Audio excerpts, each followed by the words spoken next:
வணக்கம் அனுகிரகம் தமிழ் சேனல் நேர்களே, நான் உங்கள் அன்பான சயின்டிபிக் வேதிக் அஸ்ட்ராலஜர் அஸ்ட்ரோரஞ்சி பேசுகிறேன்.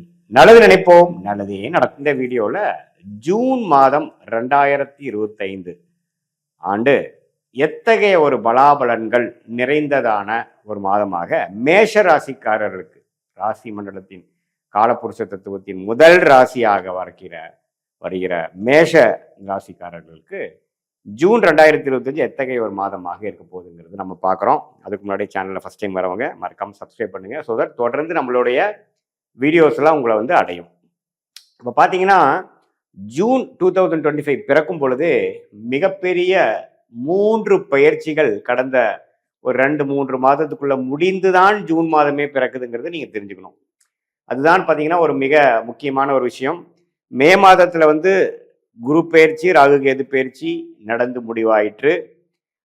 மார்ச் 29ஆம் தேதி, அதாவது ஜூனுக்கு 2 மாதங்கள் முன்னாடியே சனி பயிற்சியும் முடிந்து மிக முக்கியமான 3 பயிற்சி முடிந்துதான் ஜூன் மாதம் பிறக்குதுங்கிறது நாம் தெரிந்து கொள்ள வேண்டும்.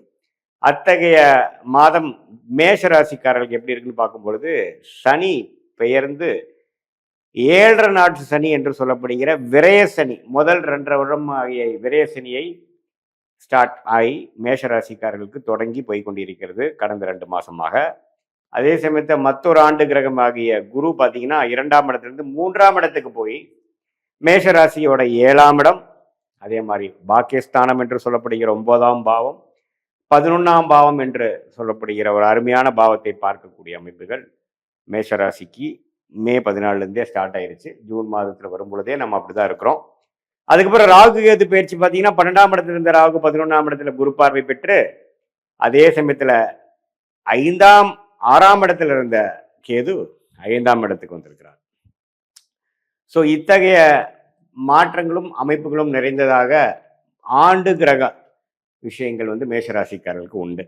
சரி, இப்போ ராசி அதிபதி எப்படி இருக்காருன்னு பார்த்தீங்கன்னா, கிட்டத்தட்ட ஜூன் முதல் வாரம் முழுக்க 6-7 தேதி வரைக்கும் கடகத்துல இருந்து 10ஆம் இடத்துக்கு சம்மந்தப்பட்டு கடகத்தில் நீச்சப்படுகிறார். ஸோ 6ஆம் தேதி வரைக்கும் பார்த்தீங்கன்னா சில விஷயங்கள் எதிர்கொள்ள வேண்டிய விஷயங்கள், எதிர்கொண்டே இருக்கக்கூடிய விஷயங்கள், பல நாட்களாக பல மாதமாக சில ரிசல்ட்டை எதிர்பார்த்துட்டு இருந்த வம்பு வழக்குகள், சில மாணவர்களாக இருந்தால் அவங்களோட ரிசல்ட்ஸு, தொழிலதிபர்களாக இருந்தால் சில விஷயங்கள், வரவேண்டிய பணம்,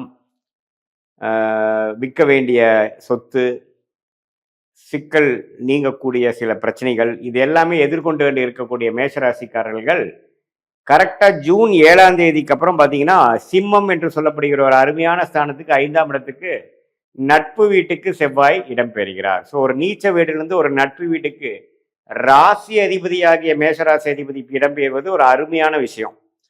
ஸோ மேஷராசிக்காரர்கள் குதூகலம் அடைய போகிறார்கள், உற்சாகம் பெற போகிறார்கள். சில விஷயங்கள் சாதகமாக முதல் வாரம் நடந்து அவங்களுக்கு அடுத்த வாழ்க்கையில் நடக்கக்கூடிய விஷயத்துக்கு ஒரு உத்வேகத்தையும் ஒரு ஸ்ட்ரெச்சையும் ஒரு ஒரு வழியையும் கொடுக்கக்கூடிய அமைப்பு கொடுக்குது இருக்கு. இந்த ஒரு வாரம் நீங்க நல்லாவே யூஸ் பண்ணிட்டு அடுத்த வரக்கூடிய 3 வாரங்களும் திட்டம் தீட்டி நல்ல பலன்களை அணிவிக்கக்கூடிய அமைப்புகள் மேஷராசிக்காரர்களுக்கு உண்டு.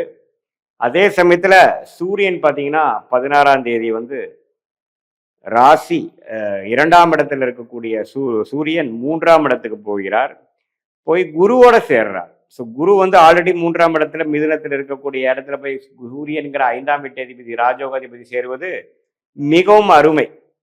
ஸோ ஒரு ராஜோகாதிபதி ஆகிய சூரியனும் ஒரு ராஜோகாதிபதியை குருவும் ஒன்றாக சேர்ந்து 9ஆம் வீட்டுக்கு கனெக்ட் ஆகிறது ஒரு தர்ம கர்மாதி யோகத்தை கொடுக்கக்கூடிய அமைப்பு வருது. பாதி தர்ம கர்மாதி யோகம் வருகிறது.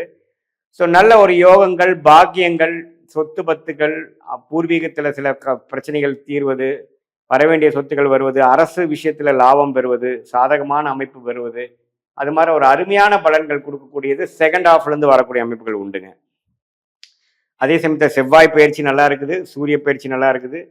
புதன் பார்த்தீங்கன்னா ஜூன் 7ஆம் தேதி 6ஆம் தேதிக்கு மேலே பார்த்தீங்கன்னா ரிஷபத்தில் இருக்கிறது 3ஆம் இடத்துக்கு இடம்பெறுகிறார். 3ஆம் இடத்தை இடம்பெயர்ந்து குருவோட சேர்றார். ஸோ அதுவும் ஒரு அருமையான ஒரு விஷயங்கள். மாணவர்கள்லாம் பார்த்தீங்கன்னா ஜூன் மாதம் நல்ல ஒரு அவங்களுக்கு பிடிச்ச ஒரு படிப்பு ஜாயின் பண்ணுறது, நல்ல ஹையர் கோர்ஸ் ஜாயின் பண்ணுறது, அவங்களுக்கு ஏற்ற சில உயர் படிப்புகளை தேர்ந்தெடுத்து அதில் ஒரு நல்ல ஒரு அமைப்பு, நல்ல ஒரு கிளாரிட்டி, நல்ல ஒரு இன்ட்ரெஸ்ட், அது மாதிரி விஷயங்கள் பெறுவது, காம்படிட்டிவ் எக்ஸாம்ஸ், கவர்மெண்ட் எக்ஸாம்ஸ் எழுதுறவங்களாம் நல்லா பெர்ஃபார்ம் பண்றது. ஏன்னா புதன் பார்த்தீங்கன்னா ஆட்சி பலத்துக்கு போறார், திக்பலமும் பெறுகிறார் குருவின் சேர்க்கையால். ஸோ அதனால அருமையான ஒரு அமைப்பு பெறக்கூடிய அமைப்பு இந்த சூரியனுக்கும் புதனுக்கும் குறிப்பா ஒரு செகண்ட் ஹாஃப்ல இருந்து நல்லாவே கிடைக்கிறார். அதுக்கப்புறம் 2025 ஜூன் 22ஆம் தேதிக்கு அப்புறம் பார்த்தீங்கன்னா புதனே பார்த்தீங்கன்னா கடகத்துக்கு வரார். ஸோ ஒரு மிடில் பீரியட் ஒரு 7ஆம் தேதியிலேருந்து 12ஆம் தேதி வரைக்கும் நல்ல ஒரு மேஜிக் நடக்கிற மாதிரி சில விஷயங்கள் நடக்கக்கூடியது இருக்கு. ஸோ மேஷராசிக்கு ஜூன் மாதம் பார்த்தீங்கன்னா பல விஷயங்கள் நன்மை கொடுக்கக்கூடிய விஷயங்கள், எதிர்பார்க்கக்கூடிய விஷயங்கள் நடந்து தீருவது, பல மாதமாக வெயிட் பண்ணிட்டு இருந்த விஷயங்கள் கைக்கு வந்தது வாய்க்கு வரவில்லைங்கிறது சில நடக்குது. இல்லத்தரசிகளுக்கு பார்த்தீங்கன்னா சில விஷயங்கள் வந்து அதிருப்தியா இருந்ததெல்லாம் குரு பயிற்சி ஆனதுலேருந்தே சில விஷயங்கள் குடும்பத்தில் சுபிக்ஷம், குடும்பத்தில் இடைஞ்சல் கொடுத்துட்டு இருந்தவங்க, பிரச்சனைகள் இருந்தவங்களாம் கொஞ்சம் விலகி, கொஞ்சம் கூட்டு குடும்பத்தில் பிரச்சனைகள் இருக்கிறவங்களாம் கொஞ்சம் தனி குடும்பத்துக்கு போய் அதில் கொஞ்சம் ஓரளவுக்கு அன்னோனியம் பெறுவது, இது எல்லாமே கொஞ்சம் பாசிட்டிவான விஷயங்கள் மேஷராசிக்காரர்கள் குறிப்பாக முதல் வாரத்துக்கு அப்புறம் வரக்கூடிய வாரங்களில் ஜூன் மாதத்தில் படிப்படியா வயசு வித்தியாசம் இல்லாமல் மாணவர்களாக இருந்தாலும் சரி, இல்லத்தரசிகளாக இருந்தாலும் சரி, உத்தியோகத்தர்களாக இருந்தாலும் சரி, அல்லது இது மாதிரி காம்படிட்டிவ் எக்ஸாம்ஸ் எழுதக்கூடிய மிடில் ஏஜ் பீப்புள், அதாவது கொஞ்சம் நெக்ஸ்ட் லெவல் ஆஃப் ப்ரொமோஷனுக்காக எதிர்பார்க்குறவங்க, ப்ரைவேட் செக்டார்லேருந்து கவர்மெண்ட் செக்டார் போகணுங்கிறவங்க, ப்ரொமோஷனுக்காக எக்ஸாம் எழுதுறவங்க, விசாக்காக எழுதுறவங்க, வெளிநாடு போகணுங்கிறதுக்காக சில எக்ஸாம்ஸ் எழுதுறவங்க, இவங்களுக்கு எல்லாமே வந்து ஒரு நல்ல ஒரு கிளாரிட்டியும் ஒரு உத்வேகமும் அந்த படிக்கக்கூடிய அமைப்புக்கு வேணுங்கிற நல்ல தகுதியும் கொடுக்கக்கூடிய அமைப்பு வந்து அந்த குருவால் சுபத்துவப்பட்ட திருட்பலம் பெறக்கூடிய சூரியன் புதனால் கிடைக்குதுங்க. அதே சமயத்துல மாதத்தின் முதல் வாரமே செவ்வாய் வந்து சிம்மத்துக்கு போகிறது அருமை. ஸோ சிம்மத்தில் எப்பவுமே செவ்வாய் இருந்ததுன்னா நல்ல புரிதல், நல்ல கிளாரிட்டி கொடுக்கும் ஜாதகருக்கு. ஸோ செவ்வாய் யாரு மேஷலக்கணத்துக்கு ராசி அதிபதியா போனனால நல்லாவே ஒரு செயல்திறனோட செயல்படக்கூடிய அமைப்புகள் மேஷராசிக்காரர்களுக்கு நல்லாவே மாதத்தின் 2வது வாரத்திலிருந்தே கிடைக்குதுங்கிறது நாம் பார்த்தோம்.